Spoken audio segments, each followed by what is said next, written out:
Good morning, everyone. My name is Raden Muhamad Alif Rihartono, and I'm here to tell you about my presentation. The topic of my presentation is about effective communication for the key to success in teamwork. What is it used for?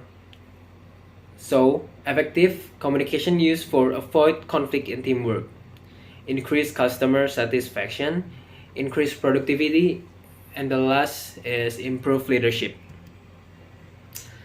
What is the definition of effective communication? So effective communication occurs when the message conveyed by the communicator is well received or the same by the communicant. So there is no misperception in the communication. The next one is it important? Of course it's important. In the world of work, the effectiveness of communication is very important.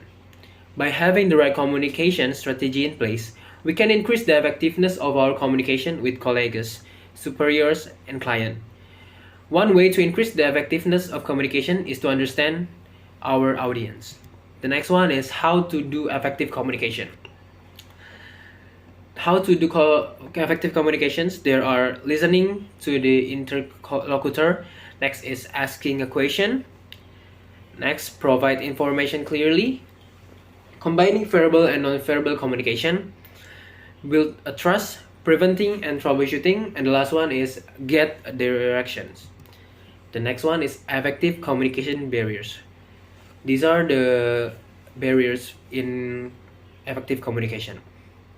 There are physical, usually caused by physical conditions of the environment, or communication and communicants. For example, signal disturbance due to weather, health problems, communication equipment disturbance, and so on.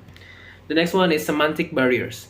When semantic barriers occur, it is likely that the communicant will have perceptions, views, and talks that are different from what the communicator expects. Next one is physiological barriers. In effective communication, form of physiological and social barriers are very likely to occur. For example, difference in values, hopes, beliefs, opinion, views, and so on. Next is physiological limitations. For example, when someone hears people communicating too often, their hearing sense will definitely be tired. The next one is background difference. Different background can hinder the process of effective communication. Moreover, when the communicator does not understand the background of the communicate. Selective perception. Selective perceptions can be a factor in inhibiting effective communication because perceptions often distort the facts of the contents of the message and the purpose of conveying the message easily. And the last one is only listen to part of the message. Another inhibiting factor of effective communication is only listening to part of the message, then diverting it to something else. And that's my presentation. Thank you so much for listening.